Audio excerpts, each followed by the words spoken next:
Turn the mics on, let the games begin. We're diving deep, it's where I've always been. Got the stats laid out, knowledge on tap. It's the press box, baby, we're making it rap. From the field to the court, we cover it all. When the whistle blows, hear the players call. Voices raised high with opinions that rock. In this hard rock world, we're smashing the clock.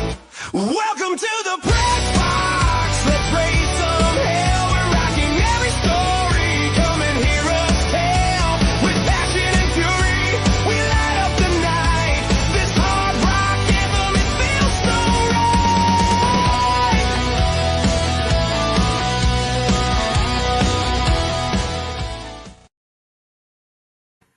Good evening and welcome to another edition of the Press Box. Brian Carson here. My co-host Kenny Varner will be on a little bit later.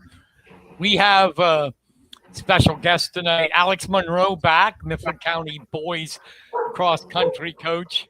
Send it 3 to states this Saturday. And we got Jeff and Sherry Miller. Jeff's the Juniata head coach. Sherry helps him out, volunteer assistant. It's pretty cool to get your wife to be the volunteer assistant, Jeff. Oh, it would be impossible without her. But we're going to talk states. Unfortunately, Juniata had a couple close ones. Carolyn Reidenbach almost got in, and so did Josiah Barner. Unfortunately, Sylvia Brubaker was injured and could not compete. So we're going to do some cross-country. We also got Dave Burman on to later. We're going to talk about playoff football, Mifflin County against Du Bois. So let's kick it off. Alex. Hey. You're ready to go. Parkview. Ready. Yeah. How are the kids? They're good. They're my 3 that are going are in a really good place. They tuned up yesterday, had their final workout. It went about as good as I could have asked. And you can't really judge a race based off of like a pre-meet or a tune-up, but they looked so good. They were getting rid of me on their fast stuff. So they're ready to go. How do you have a certain way that you think they should run the course, or is it what individually they like to do?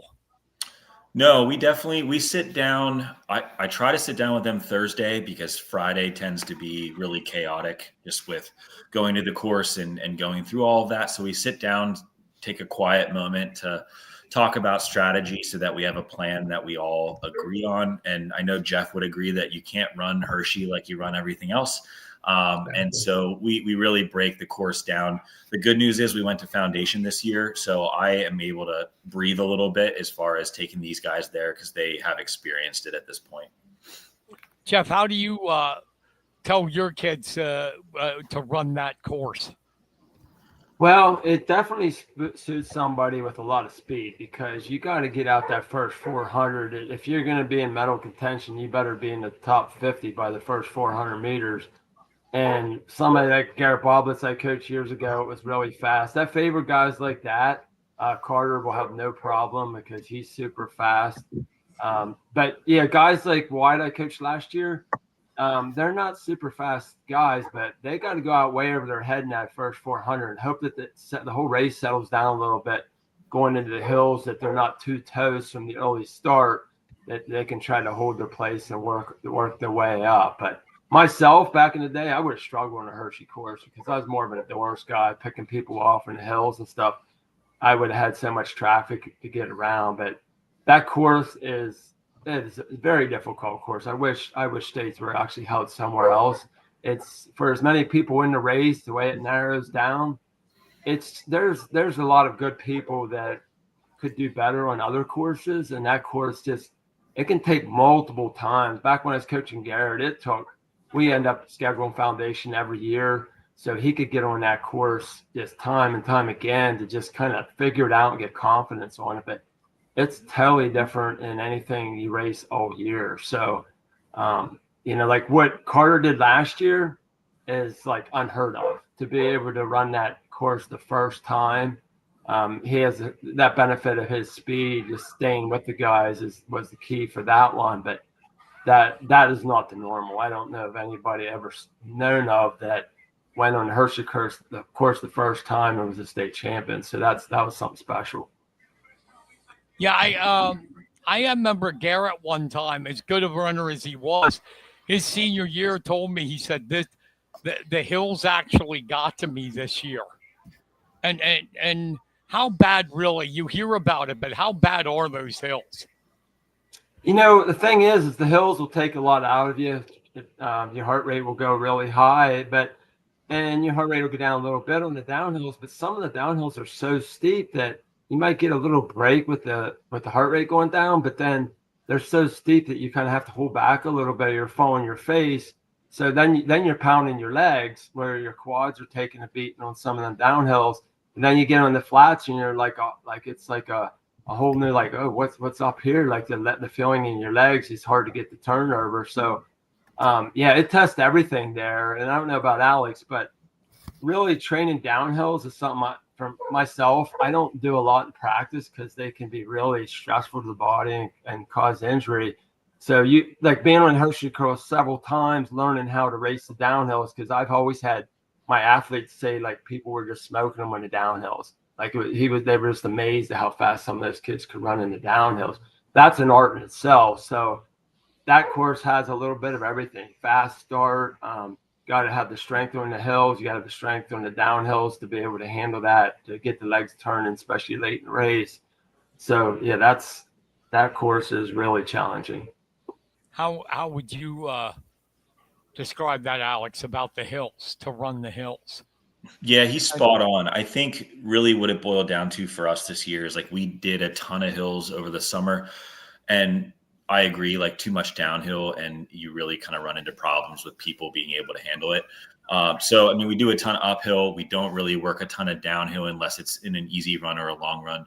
And then I'm a big fan of the fartlek, and I think it applies really well to Hershey because there's no point on that course where you can get comfortable.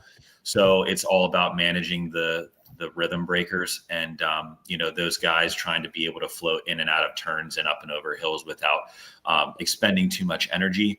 And so, yeah, like Jeff said, I tell them, without getting too specific, to just make sure they stay on their feet through 2 miles. And if they're still alive at that point, then we want to try and just maintain. And that's really just the nature of that course. It doesn't run like any other course.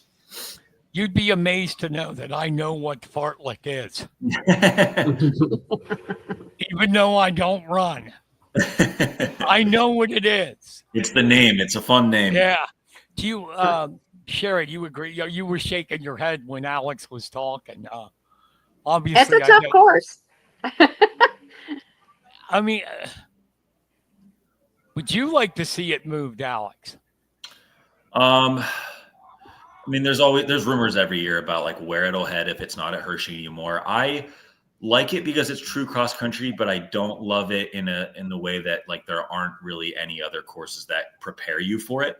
So a lot of people, like Jeff said, it takes them multiple times. And with the situation that we're in, I can't get people on it as much as I would like. And so really, we got lucky with Carter. We just had a plan that I really believed in and it worked. But for others, they need to get on it multiple times. And for that reason, it maybe would be better to be moved somewhere that is still true cross country, but isn't so outrageous to the point where like people are just having bombs of races when they get there. Well, hey, Brian, can I say something here? Oh, yeah, no. Good. I was going to ask about Carter's. No, you can't, Burman. All right, okay. I'm kidding. Go ahead. Anyway, living down here, everybody even here in the Philly area, Delaware County and surrounding areas knows about Carter. And what have you seen? Any of you guys seen a track and field career like this? Cross country state champ last year, and then indoor track and field 2 state titles, and then 2 outdoor state titles. That's 1, 2, 3. That's 5. Could be 6. Could be a couple more. Alex, have you ever seen anything like this? You've been around the state of Pennsylvania and the country. Yeah, we talked about this last week, and I said that we probably won't see something like this for a long time. It's a very special combination of strength and speed, something that you can't really, I don't know. It's one of those tricky things where like you could say that certain athlete has a blend of both, but usually you get more of one than the other. And Carter just has like massive amounts of both. And so he's really, really strong. He's so good at tempos. He's so good at long runs. And then you watch his speed and you're like, well, maybe he's even better at speed. And so it's just funny because you don't see that otherwise. And then I said on top of all that is he's really durable. He just doesn't get hurt that often. We have very little time down with him. He's just able to handle the training. And so, that's why you're seeing the results that you are.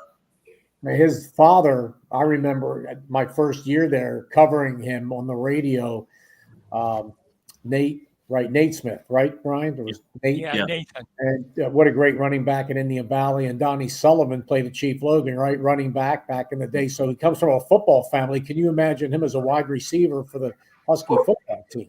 Maybe they can raise him up for the playoff. No, we can't do it this weekend. Not this weekend. Not that big. We'll get Jeff to talk about multiple sport athletes in his cross country team. Oh, geez. He doesn't like that too much, but Jeff. Alex would agree. Jeff, give me your assessment of Carter Smith. Well, I've been running myself for 40 years and following local a lot. And it's amazing we haven't really had anybody over the years that quite this freakish. It's like I seen him indoors. I was at the indoor state championship and in his sophomore year when he won the 800. And I seen him make that move like with 300 to go. And almost everybody's just muscling it out that distance in the 800. And the energy he had left, the amount of, I said at that point, that kid has range way beyond 800 meters. He's got to explore like the 1600 to mile because he's missing out if he doesn't. And at that point, I know a lot of coaches are saying, oh, he's a sprinter. He's a 400, 800 guy. But, of course, me loving distance running, I'm like, that I think you better test his range because, he may be a good 400 runner, but is he going to be a state champ in the 400? So he's trying to find what the kid can go the furthest in. From that point on, I'm like, he didn't even do cross country until his junior year. So God knows where he would be if he would have started as a freshman at this point. So I'm like, that's like Alex said, it's very rare to have that type of muscle fibers to allow you to be able to have the range to run distance and then have the speed to almost be a sprinter, because he could be a sprinter on almost any high school team. But Juniata, he'd probably be my top sprinter down there. But you got to look out for what the best interest of the kid is and what he can go the furthest. So he definitely found it's great that he gave up baseball and found a sport that Alex would agree. He has that much ability that if he stays healthy, gets puts years in it, loves it, he could be in the Olympics someday. And that's pretty hard to say. Like very few athletes come through that can be at that level.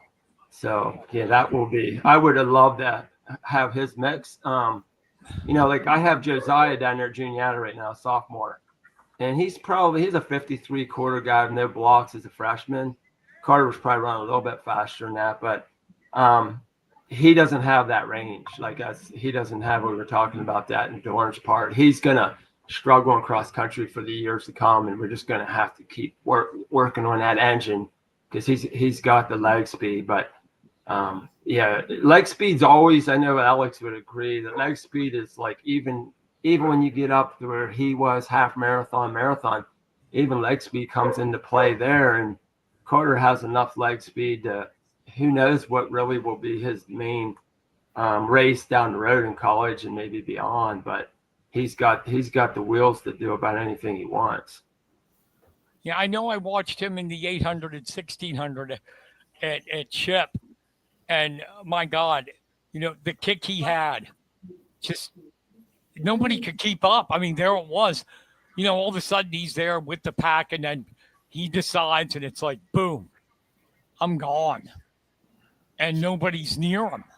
It was very impressive. But I want to thank the like from Grandma, Tanya Sullivan.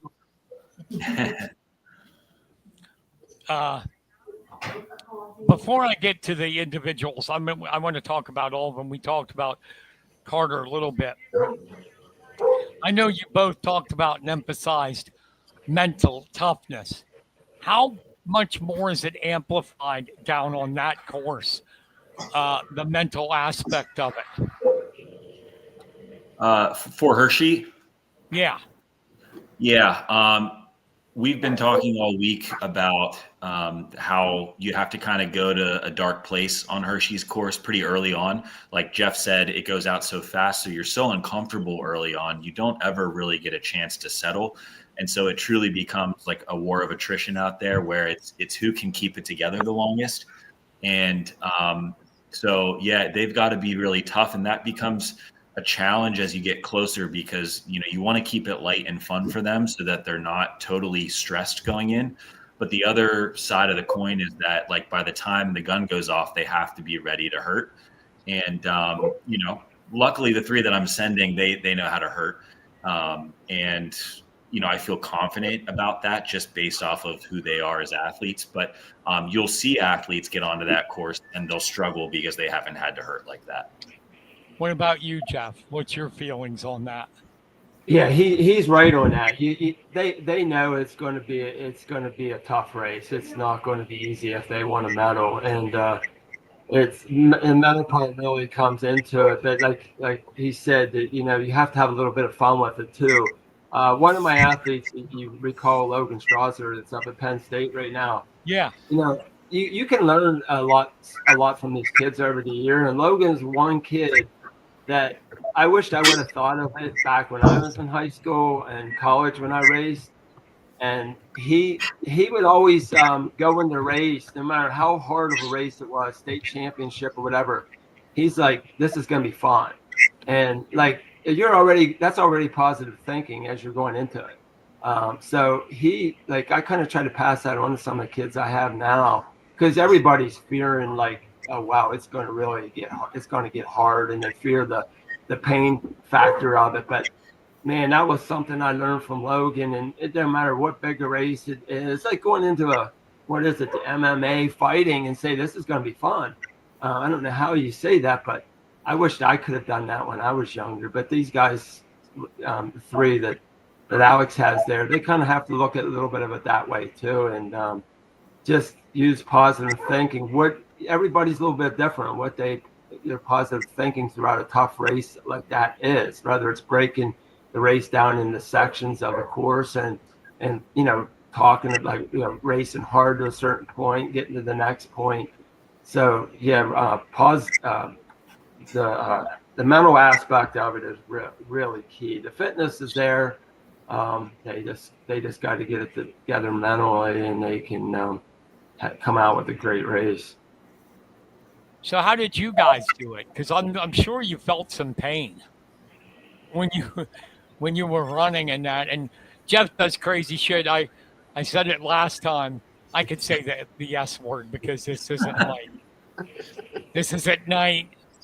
And I interviewed Jeff once, and he goes, yeah, sometimes I ride my bike to work. And I thought, okay, he works around here in Lewistown. It's like, where do you go? Jeff, I work at State College. And I was just like, you got to be insane. When you're working 40, 50 hours a week, you got to make the best use of your time. So if you love the sport, you find a way to make time for it. Because I told you that last week, Alex. It's like, at first, when I first started covering cross country, I couldn't understand it because the first time I covered it, a guy crosses the finish line and he just starts crying and puking. Yep. And I'm like, why do you want to do a sport that hurts you like that? You'd be surprised. It keeps people coming back. You kind of get a bug. It's rewarding. Yeah. You've accomplished something, and so it's a rewarding feeling. So you just you didn't quit when you wanted to. Yeah. This is my boss here, Aaron Thompson, editor at the Sentinel. Ray Welch, he's talking about. His favorite guy is Carter Smith. He loves to talk about Carter Smith. Yes, he does.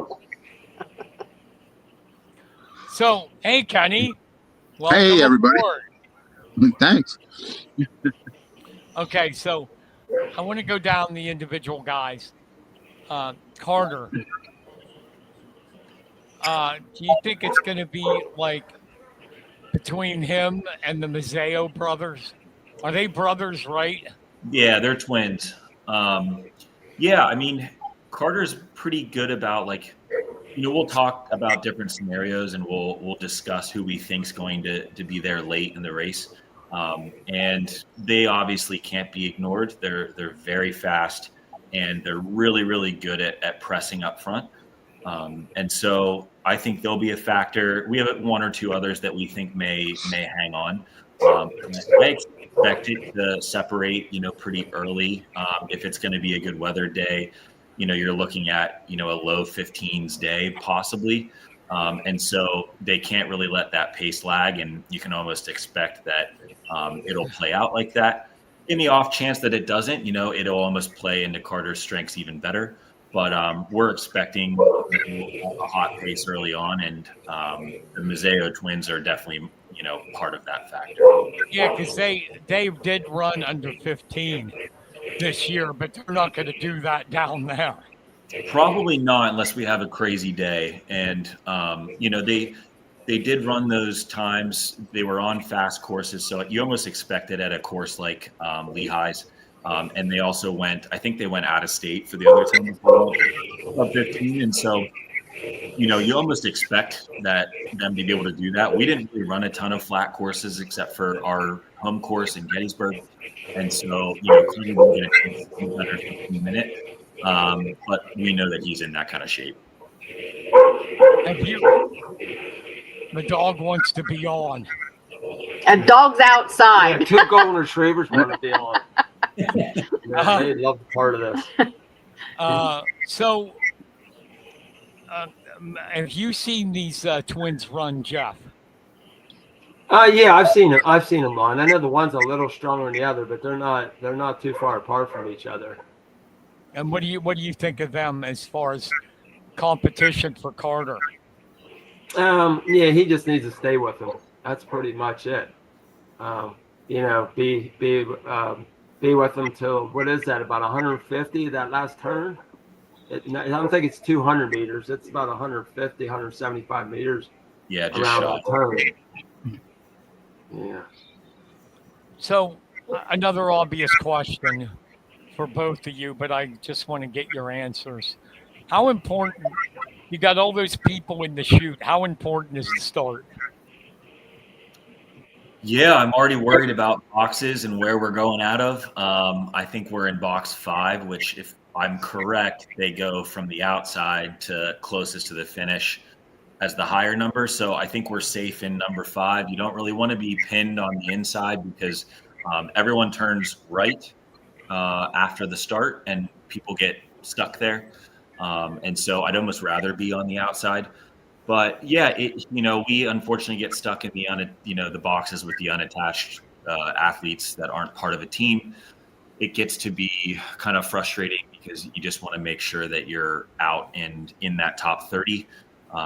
If you're not in that top 30, as Jeff knows, your odds of medaling go down probably by half because it just bottlenecks, and then you are kind of stuck for majority of the race. And by the time you can, find room to move, it's usually too late. So I need 3 good starts, and I'm hoping that we can get out. And if I have to put someone behind Carter, that's actually still best case scenario. Jeff, do you have a strategy for that, or is it just get out? Yeah, you definitely got to get out. And, I've looked at results over the years, and there's not usually those guys that are medal in like top 10 or something. There's not a lot of they didn't come from 25th at the mile or 30 something. They're pretty much holding their place through the mile. So yeah, it's because it's a pretty tight course early on. one benefit they have done, there's a wooden bridge that they completely said it's not safe no more. That was probably, I'd say it's about 3/4 of a mile in the past, maybe a little bit less than that. They completely took it out. So you got to do a little, like a U shape. They go across the bridge that's slightly wider. That may help a bit on that course because the bridge is coming a little bit later and it's a little wider. But the bridge that was there before, I'd say that was about 3 or 4 years ago that they were using.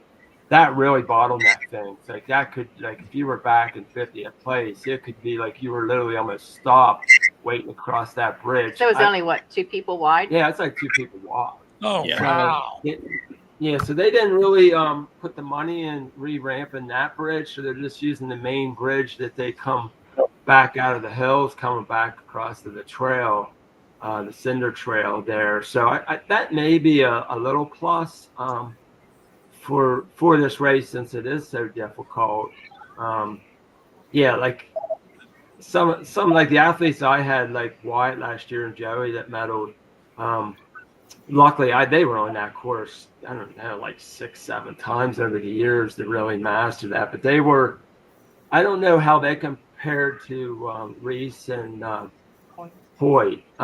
They were probably similar type athletes. I don't know quite what speed they have compared to what they were, but they're probably going to, and they're AAA, so the overall AAA is a little bit, a little harder. The volume there of fast guys is definitely more there. So they're going to have to get out over their head a little bit. Like I said, Carter won't be too bad with that kind of speed he has.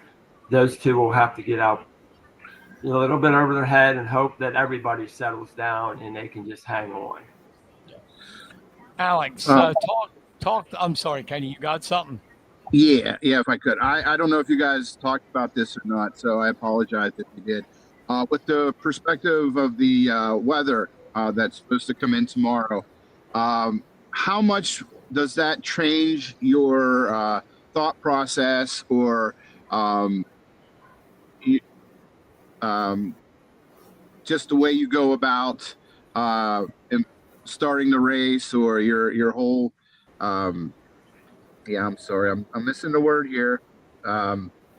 Your focus on the track. It looks like weather. I mean, we don't go off until 1:15. I think we're going to be okay. The real issue is if it rains Friday and everybody does their pre-meet on the course, then it's going to get kind of torn up. But I'm not overly concerned. I think it'll probably dry and then firm up before we even get to it. And okay. So, I actually think it's probably going to run pretty fast unless we get more rain than what I thought down that way. But I'm kind of I'm crazy about looking way out. So I've been watching Hershey weather for like 10 days now. So I think we're going to be okay.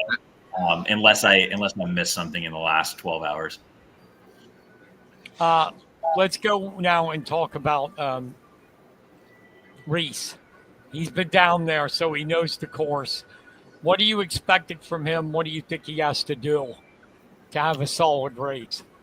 Yeah, Reese is a new runner this year. He's just didn't he make it last year? Yeah. He I just mean like he has totally reinvented himself from last year. Okay. Yeah, nice. I think just like a different athlete is what I meant by that, and in a good way. Not that it was bad before. He just decided that he was going to make a jump, and so now. It's funny. He's always asking me like how he can, make the next jump to the next level, and he's doing that for himself. And yeah, if anybody knows the course best, it is him. And I know he's going to throw himself into it and give himself the best shot that he can. He's in the best shape I've ever seen him. And I think as long as he believes that he can, bring home a medal, then I think he's probably going to do it. But we have to have a good start. We have to have, him be confident on the hills. He's really, really strong through that second hill and then onto the bridge going into 2 miles. Like every time I just see him kind of go out there. And so, the plan kind of stays that way. It's just we're going to get out a little harder and hope that we can still make that move. Alex, I have a question for you when it comes to Reese. Do you think that he got more passionate this year and that has helped him? Yeah, I don't. It's funny. I don't really know what flipped the switch for him, but I do know that. And they're probably listening, so I have to be careful. But I outdoors, and it's not something that I share that like no one knows about. He missed states outdoors in the 2 mile by like a couple seconds, and it was a really tough situation for him. And he was going in a relay, but it just wasn't the same. He had worked his butt off to try and make the 2 mile states, and he walked away from that. And I said, you really have two options. You can either let this define you, or you can take a break and then we get straight back to work and you find a way to like make it happen this next time. And here we are. He's been running 15 minutes consistently and just lives and breathes the work that we're doing. And he's, like I said, he's a different runner right now, and in the best way. I think it hurts too. Like you said, if it's only 2 seconds, it's one thing if you're one spot out, but if you're one spot out and only like a couple of seconds, that makes it even worse. I think if you're one spot out and you're like a minute, then that's a different story. Yeah, that changed him as a runner. That changed me as a coach, because I had never seen Reese. He never gets too high or too low. He's like my steady Eddie. He's not one to just make a fuss about anything. And so to see him be so passionate about, like, he couldn't believe that he got that close, but we missed, and he was very sad about it. And then we regrouped, and then this summer it was again. It was a Reese that I didn't recognize, but he put in the work, and now it's his to take if he wants it. Right, that's great. Awesome. Hell, we'll just let Sherry do the show. Reese Why has been not? probably running for like 5 years. Probably because he started out with Sprague. He did. And yeah, I see the improvement he's made over the last year. I always looked at him, I'm like, man, that kid is perfect built for running. He's got excellent form. There's got to be more there. And this year he's showing it, and that's great before it's too late. He's definitely it's funny how Sprague has touched a lot of these athletes some way. I know with Hoyt too. And Hoyt's probably been running for 6 or 7 years. Yeah, I think 6 of them have been running since JV Striders, the 6 that were part of my 7 varsity. And so Saturday was like just crazy moment for all of them to like be together on that line for sure. Yeah, that youth group, like what Sprague had going there, and I guess we still have one going here now, but I realized more and more over the years, it's like how key that is, especially if like you got to deal with State College, because they got the same thing over there. They got more numbers, and in numbers are, unless you're really lucky and just get some really talented athletes with low numbers like are so key. And that's what State College always had. They must have 45 boys on that team every year. And that's hard to battle with. Hoyt, it is his first time there. Is he ran the course at all? Yeah, he did foundation. I don't know if he went there as part of the Striders or not, or when he was younger. He may have gone to Hershey before. I'd have to ask. But the good news is he ran really well at foundation and didn't seem to be too rattled. We're going to have to get him out really fast. And he, compared to Carter, of course, maybe lacks leg speed, but from what I've seen, and even yesterday, we did some 200s just to tune up, and he had contact with Carter and Reese, and we weren't running slow. So I like his odds, and he's just on an upward trajectory. And so if I can, hook him on with Reese for as long as possible, I see both of them potentially, if they have a good day, being in the medals. What about your opinion, Jeff? You said already that him and Reese have to go above themselves to get out of the start. That's not exact. That's based on, I know Carter will have trouble because no doubt with his speed, 400, 800 speed. I'm not really sure exactly what their speed is as far as their 400 and stuff, but they're running the times like on BBI below 16. They're not slow. So they're but what do you advise? Like, what do you advise your runners that are going to be competing on it, really competing at the state level for the first time? Yeah, just get out, and you can't try to play catch up later. Get out, get in that top 25, 30, because they all three of them can medal. You're running under 16 on our district course. You definitely have a chance to be in the medals there. You can. That's your main goal, to be there. So, you may have to go a little overhead if they end up, one or two of them end up having struggle later. It's better than getting stuck behind a lot of traffic and not be able to run their own race and say, darn, I wished I could have got out, but I was stuck at 100 at the mile. So they're just going to have to go with the flow and get themselves in a position that sets them up for the potential to get a medal. So. Awesome. Okay, Alex, I always ask that same dumb reporter question.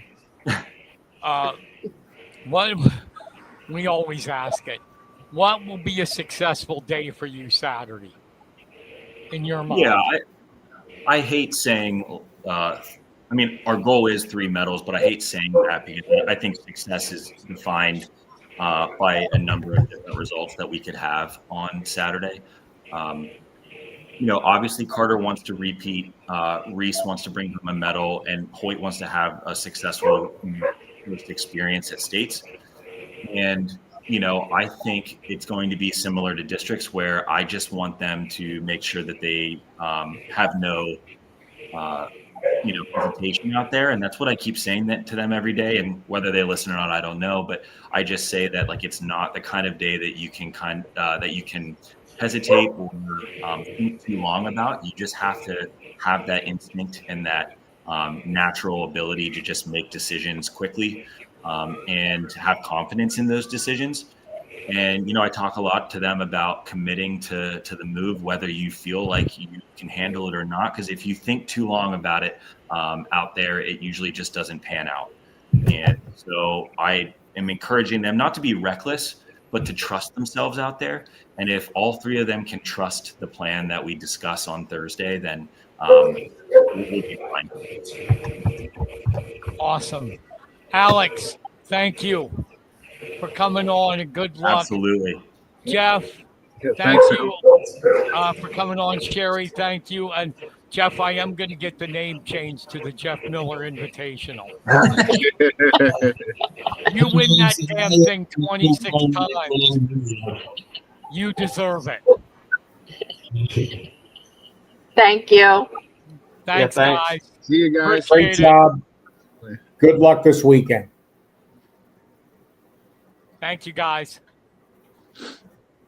All right. Kenny. Hey. I'm going to do the South Park thing. Kenny. They killed Kenny, damn it. All right. You know what it's time for. Football. Playoffs. Yes. Playoffs. And we're going to start out of, obviously, Mifflin County, 6-4. 5A playoffs, travels to Du Bois to take on the 6-4 Beavers. Okay. Thoughts, Kenny? Kenny, Okay, did you cover the last Mifflin County? Okay. I'm sorry. I was going to. No, go ahead, Dave.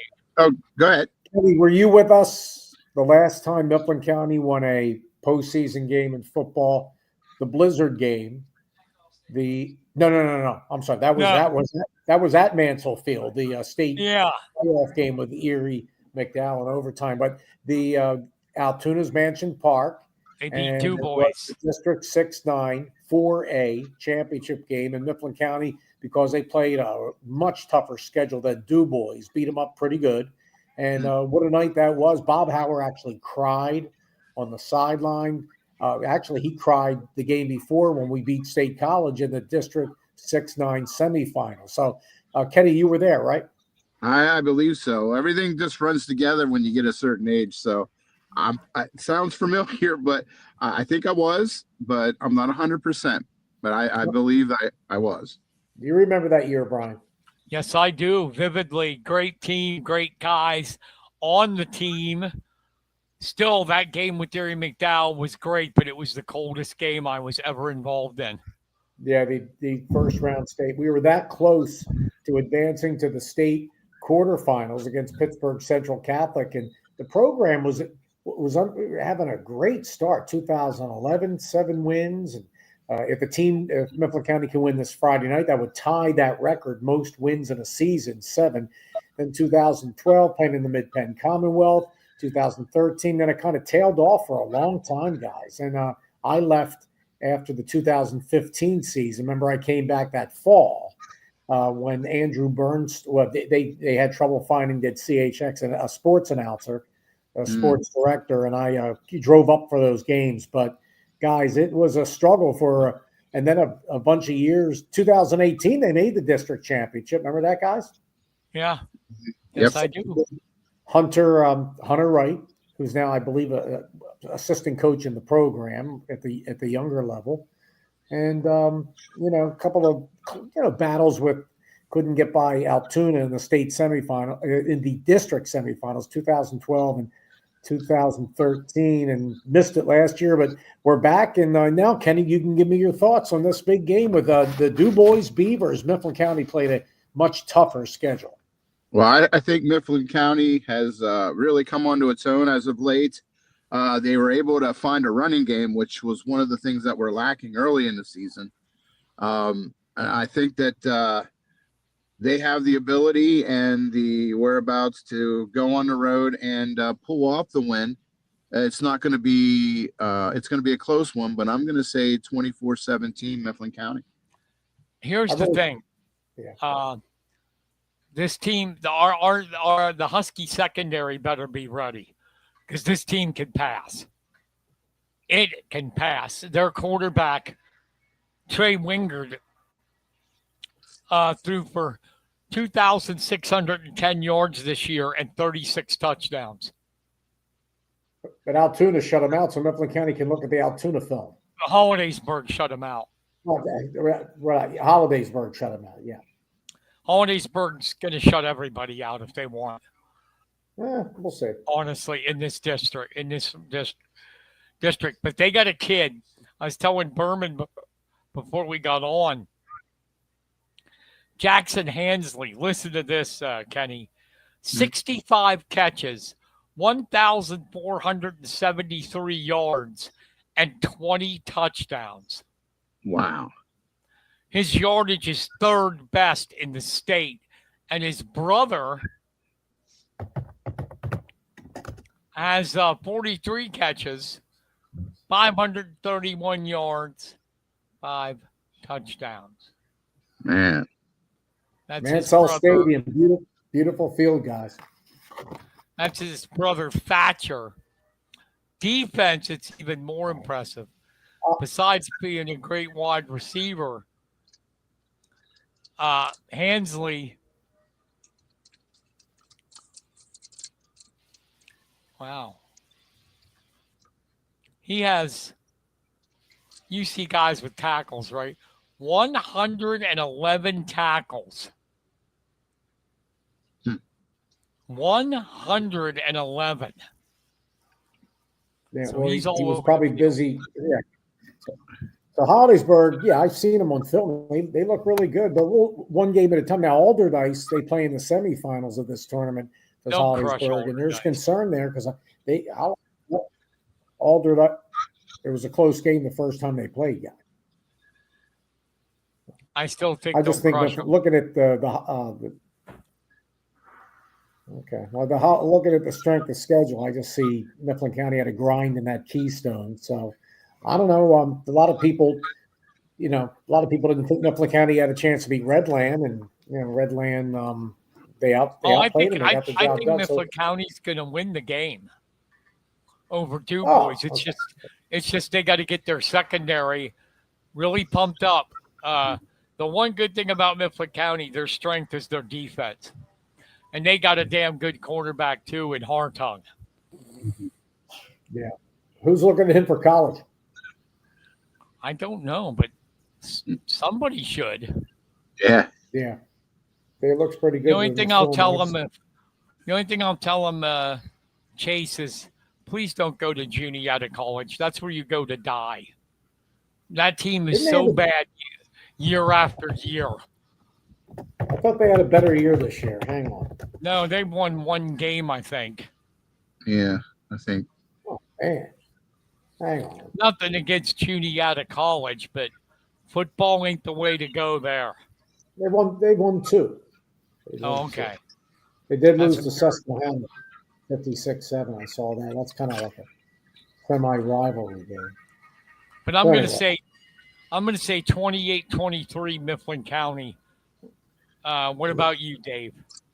Yeah, I'll go with Mifflin. I think Mifflin County can ring up 42 points on these guys, probably 42 to 28. Your typical. Usually, when Mifflin County plays Du Bois over there, Du Bois always been a high-flying team that gives up a lot of points.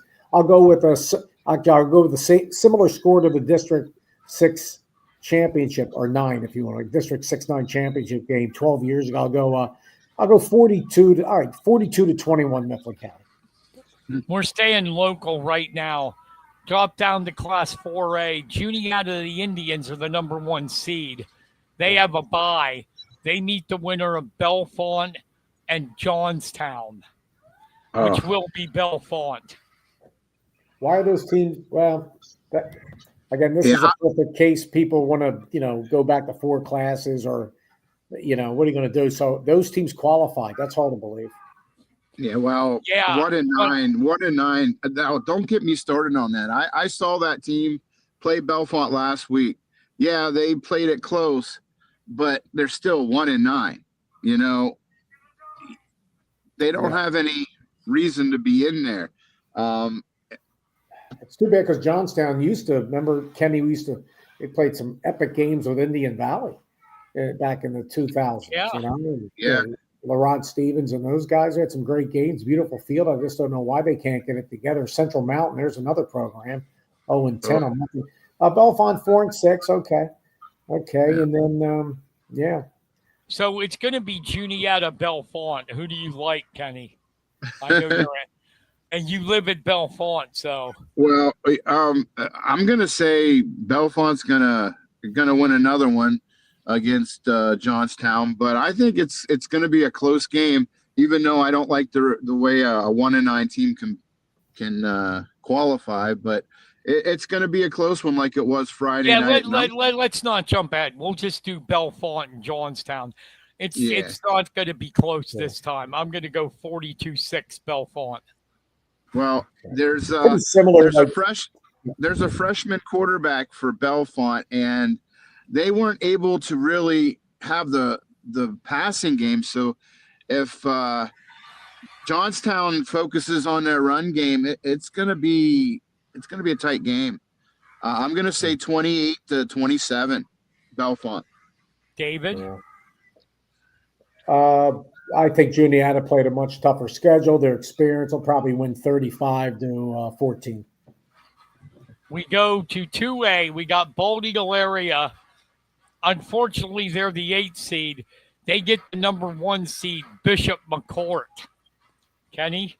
Well, there's some rumblings that I've heard through the masses that there might be some Bishop McCourt guys that may not be playing due to infractions. If that would be the case, what does Bald Eagle really have to lose? They kind of jumped in when Mount Union had to withdraw. So right now they're playing with house money. I could see the upset if some of the players got sidelined for the infractions. We'll just say that they didn't. I'd say Bishop McCourt 35-17. But if they did, I'd look for Bald Eagle to do the upset. All right, I'm going to say, let's see. Yeah, I'm going to say 34-20 McCourt. David? What's McCourt? Is it recruiting violations? Probably. Yeah, they recruit in wrestling, right? Oh, hell yeah. Okay. They just got Seamus Reagan this year from Wyoming Seminary.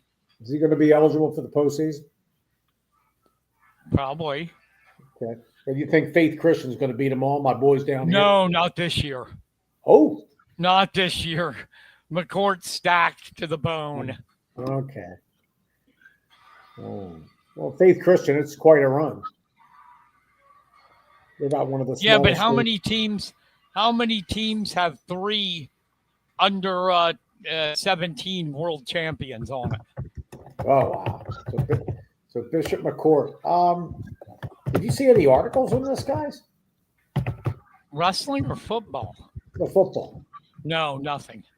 So they're loaded up. Let's see here. Let me look. Baldy 10-0. Wow. I'm looking at their schedule. Yeah, well, enforced. I don't know. I'll go 50 to. Let's see. Let me see what Bald Eagle's record is this year. Bald Eagle is, and Bald Eagle's pretty. Usually pretty solid guys. Pretty solid. I'll go 50 to 12. Wow, Jesse Nagel's going to come down to your house, man. Yeah. It's Jack Ham's alma mater. Remember him? Yeah. Voice of Penn State, coloring Steve Jones. So you got some teams up there. That's good. We got a lot of teams down here too, but we'll see how that turns out. My dream matchup, can you imagine this if this happens? My dream matchup would be Roman Catholic versus Mifflin County state quarterfinal game. Okay. That would be nice.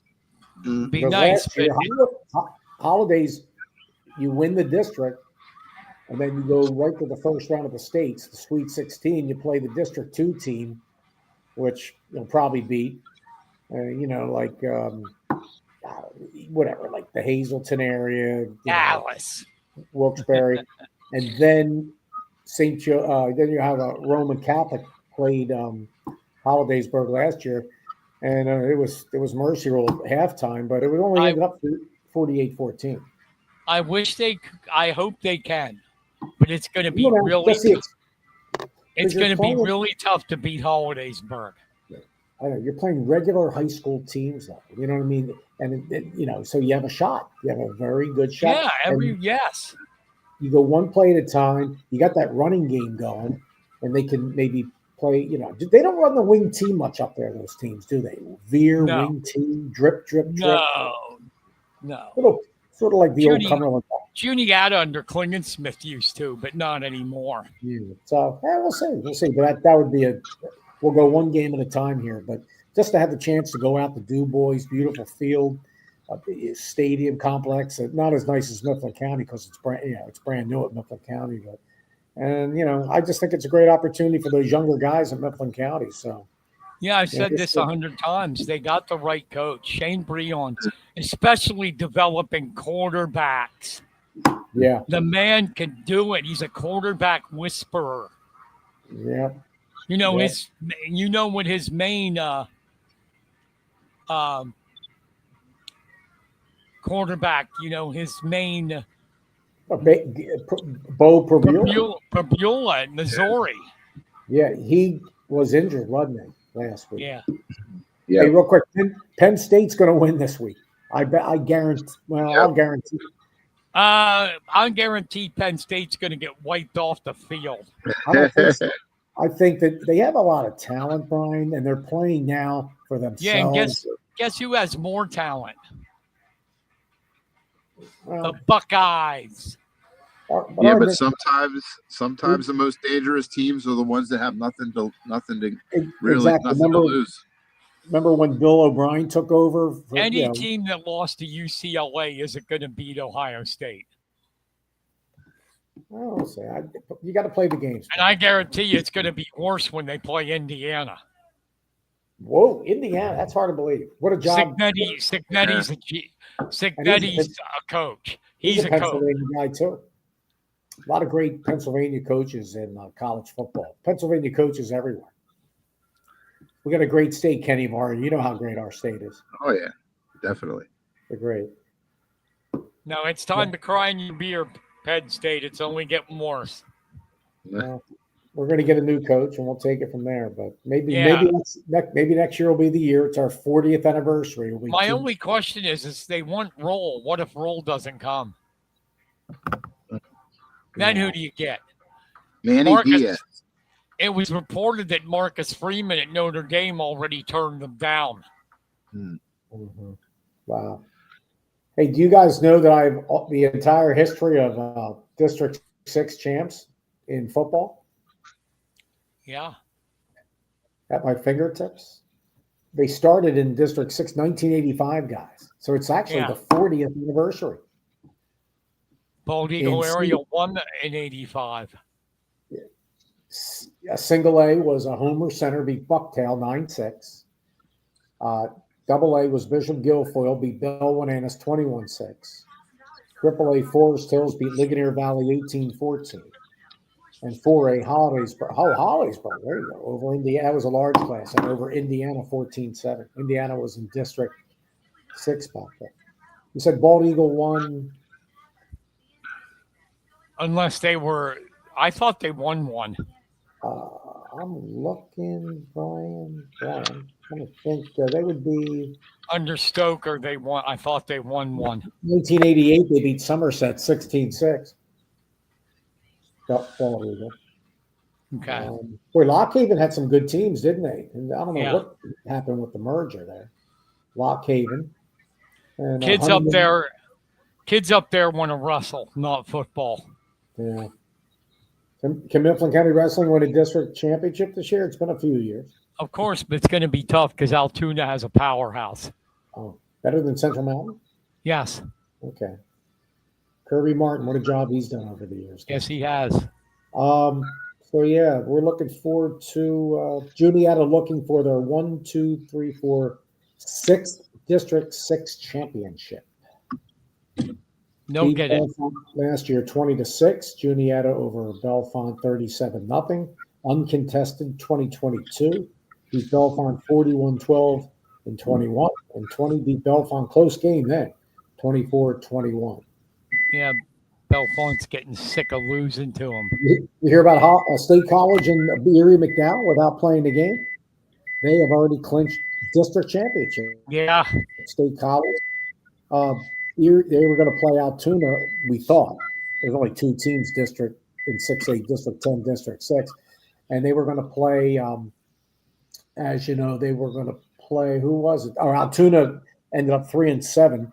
And so Altoona bailed out. And then Erie High decided it was 1-8, decided not to play 3-7 McDowell. So McDowell wins their 15th District 10 championship, and State College wins their 23rd.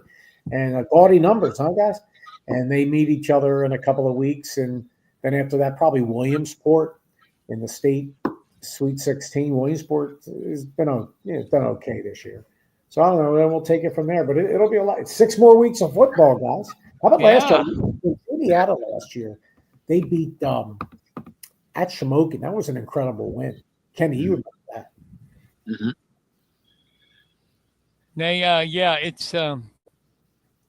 It's going to be an exciting playoff time. Can't wait to see it. It always is. And, again, my hope is in, I don't know. Can you now, if Mifflin County or whoever, Hollidaysburg or Mifflin County can beat Roman in the state quarterfinals and Chester wins District 1, it'll be Hollidaysburg or Mifflin County against Chester in the state semis. Anything can happen with the right. Yeah. I can always have faith. You got to believe. Most definitely. And I love Rick Creek, the coach, Roman, but they should be really playing 6A, like a lot of the Catholic schools. But St. Joe's Prep this year, this week they're playing LaSalle for the Philadelphia Catholic League Championship, and St. Joe's Prep has been to the 6A state finals 9 straight years. 9. Wow. So, and lost twice, and guess who beat them? WPIAAs public schools, Pine Richland and Mount Lebanon. So it shows you public schools can do it, but not as often. But yeah, I think they should go 4 classes public and 2 all private schools, and that includes the McCourts and the Bishop Guilfoyles, and that's my opinion. Split it up like New Jersey. I agree with going back down to like 4 or 3. I just it's too many now. This 6. The 5 and 6A. wrestling's 3, right? Wrestling's still 2A and 3A. Oh, that's great. That's great. But Yeah. if you separate that, that takes out Bethlehem Catholic. You know what I mean? Yeah. So it kind of opens a door. I think it's a great thing, but I just don't know why the PIAA doesn't want to do that. And yes, it'll be tough. Like a team like Chester will be in the 4A bracket.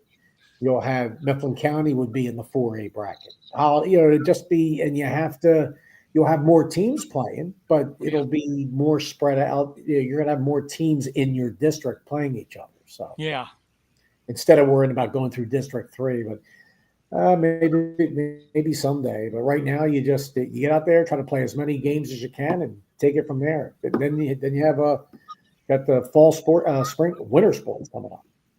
So Kenny, who's the little boy? Is that a little boy you have on your lap? Yeah, that's my grandson. You're old enough to have a grandson?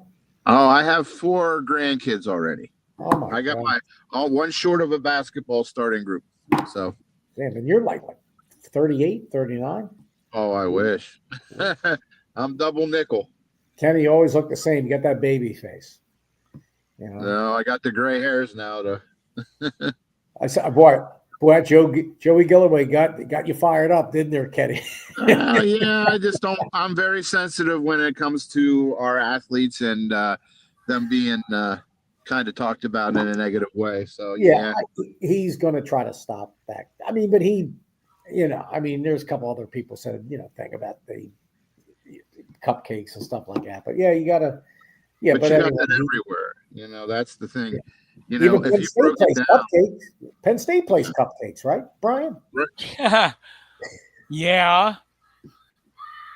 But their non-conference schedule is cupcake. Yeah, I know. All right, but anyway, it's all good. It's all good in the hood, as we say down here, and wishing everybody the best this weekend. So if Mifflin County can win, that ties the program up. How about the soccer team, guys? Got to give the Mifflin County soccer team some love. They, ended the year. They battled Altoona tough, but just couldn't get it. Altoona's in the. So it's Altoona State College in the championship, District 6 championship tonight. I'm going to try to find it. I know the State College girls, Kenny won. They won the district girls soccer District 6 state championship. And Juniata, the Juniata soccer team, Juniata boys and girls soccer team are up for a District 6 championship bid. Or they're going to be playing tomorrow, weather permitting. At Mansion Park for the right to win the AA title. I tell you, that soccer over there is good. The first 2 state champs were Mifflin Middleburg 73, and then West Snyder in 74. So you're talking, 2 teams. Area my wife grew up. She went to West Snyder High School. Altoona, let's see, State College leads Altoona 2-1 in the, I think it's early in the second half. So pretty evenly matched game. So great year, great job, all the coaches for Mifflin County boys soccer, exciting year, and hopefully, better things to come next year. Definitely. Well, Brian, that's about it for me. Anything you want to throw anything at me? You guys can all follow me. I tell your audience, follow me on Facebook. Yeah. I put a lot of updates from all over the state. Of course, I focus on my Delco teams and the teams I announced for Chester and Coatesville. And, we got 6 more weeks of football to go. And you do a show, right, too? Mifflin County is easy to follow, guys. That's a one county school, and they they get a lot of 2 radio stations covering them, and a lot of media like you guys. And they get a lot of exposure, and it's just you do a show too. It's 15 years already, guys. Can you believe that? For Mifflin County, 50, it's unbelievable. That's crazy. That really is. All right. Well, thank you very much, gentlemen. I really appreciate it. Thank you, Dave. Thanks, Appreciate it. Good All right, seeing you cool. again. Take Thanks care, for letting buddy. me, thanks for letting me on the show. Thanks. Anytime. Thanks. All right. I want to give a shout out to Jed Donahue. Thank you, my friend, for giving us a like. Hope you're feeling better. Love you, buddy. Yes, definitely. All right. I know what time it is. Oh, yes, it Do is. you know what time it is? It is shout out time. Shout out time by Kenny the Barner. Let me get your Alright. music. Let me get your music. We got to do feeding the dogs. I mean, the ducks. Jeez.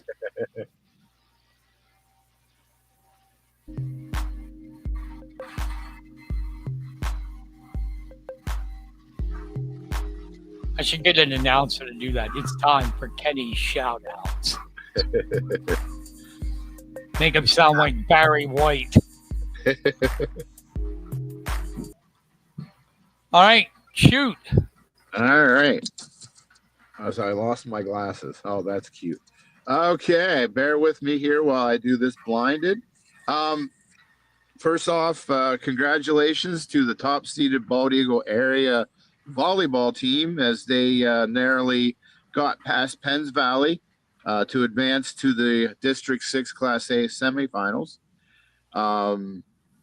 They're the number 1 seed right now, and they'll host the Southern Huntington Rockets tomorrow at 7 o'clock. So good job, girls. It took them all the way to 5 games before a winner was decided. So it was quite the win last night. So congratulations. Absolutely. Next up, congratulations, JC Cunningham. She recently signed with Chestnut Hill College to become a member of the Lady Griffiths. So congratulations and good luck in future. This one is a hats off to both teams, both Juniata and Bald Eagle, as they played a thriller on Monday night. It not only went to overtime, but it went down to just 27 ticks left on the clock.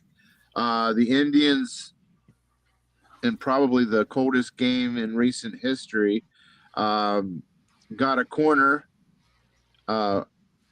from Arthur Hazard, and he sent it to Alex Armstrong, who put it in the box and led his team to the title tilt now that will be played tomorrow at Altoona's Mansion Park. So great job, Juniata boys. And probably the upset of the week, congratulations to the Juniata girls as they found themselves behind 1-0 after the half and came back and rallied to win 2-1 and sent themselves into the title game and a part of a doubleheader tomorrow. Both goals from Juniata was from Miley Landis, someone we've had talked about before. She helped her team with the comeback win. And in goal, Ya Surwa recorded 11 saves to help lead her team to the next level. So congratulations. Awesome. Congratulations. I'm sorry it's so short of a shout outs, but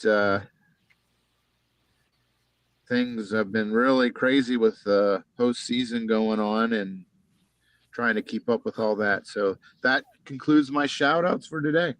That's okay. I got one. Okay, cool. I want to congratulate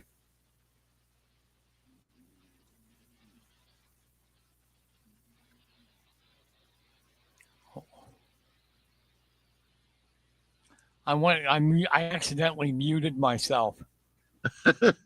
I want to congratulate Gu Alexander. Andrew committed yesterday to Bloomsburg Nice. to continue his academic and wrestling career. And We wish him the best of luck. Goo is a good kid. Definitely.